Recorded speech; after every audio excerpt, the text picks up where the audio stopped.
Hello everyone. In our last lesson, we looked at the evaporated vapor above the surface of a liquid. Really just a gas that is invisible to us. In today's lesson, we're going to be looking at another invisible gas, which happens to be air. Air is constantly surrounding us, and we need it in order to survive. Since there is air around us, then we also have air pressure, which is also known as atmospheric pressure. By definition, air pressure is really the force of the air in the atmosphere that pushes on the surface of Earth. So if we could visualize the air molecules, these air molecules here in this picture are constantly pushing to the surface of Earth. So every single one of these. And these are all invisible to us constantly. And that's the force that we actually have that comes from our air.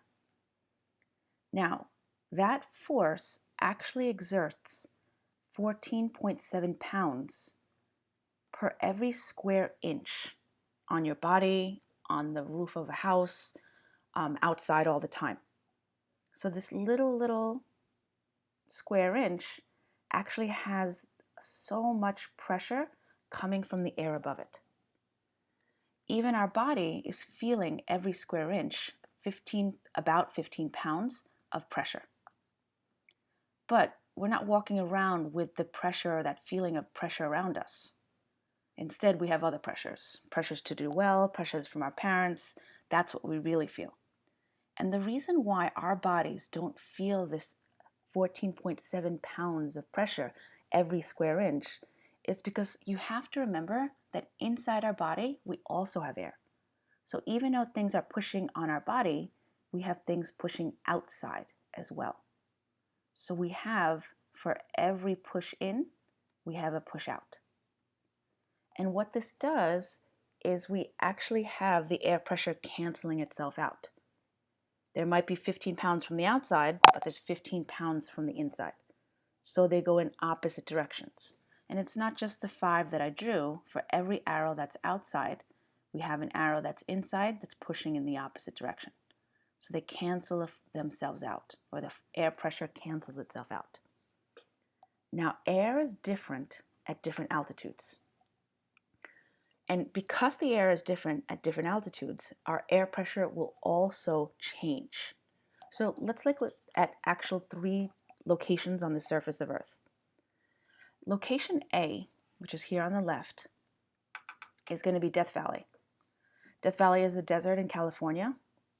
And at this point, we know that it is 282 feet below. Okay? So if somebody were actually standing at the lowest or one of the lowest places on the surface of Earth, they would be below. At this point, if we could actually visualize it, there is lots of air pushing down on you if you are standing here. There's a lot more air than if we were at a different location. Now, if there's more air that is constantly pushing down at this location, then we're naturally going to have more air pressure here.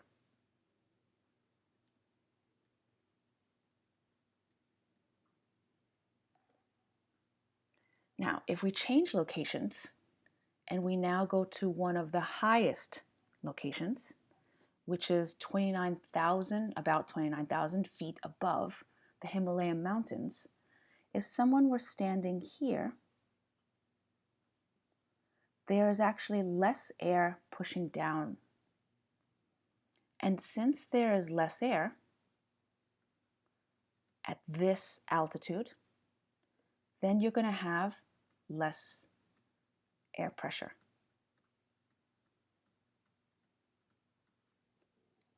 Most of us actually do not live below or above. We actually live at what's known as sea level. The majority of people live on sea level. Now, at sea level,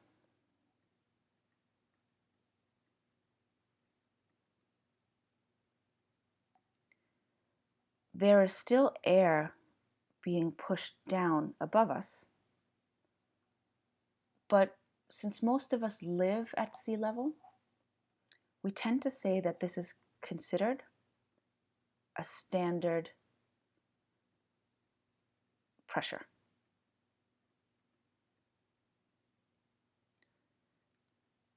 And people either live above sea level, which would be above the Himalayan mountains, or below sea level, like in Death Valley. Scientists realize that people live at different altitudes, so when they actually perform experiments, they always standardize their altitude or their location or their standard pressure, and they say that it is considered at sea level.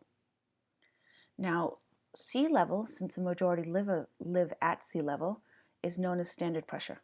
But standard pressure can mean many things to us. Standard pressure, we already know, is considered sea level.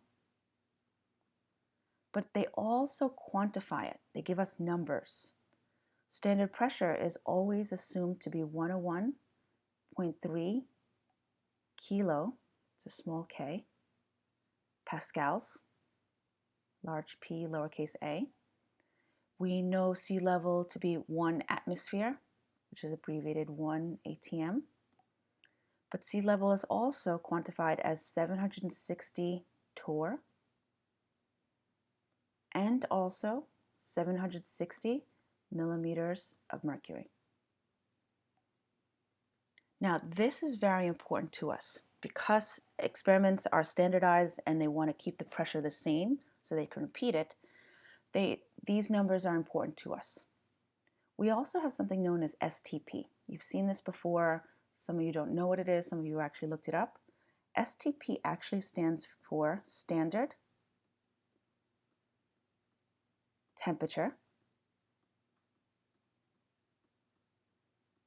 and standard pressure. All right, so whenever you see STP, right now for us, we know that standard pressure can mean one of these 5 different things. Okay, that's it for now. I'll see you in the next lesson.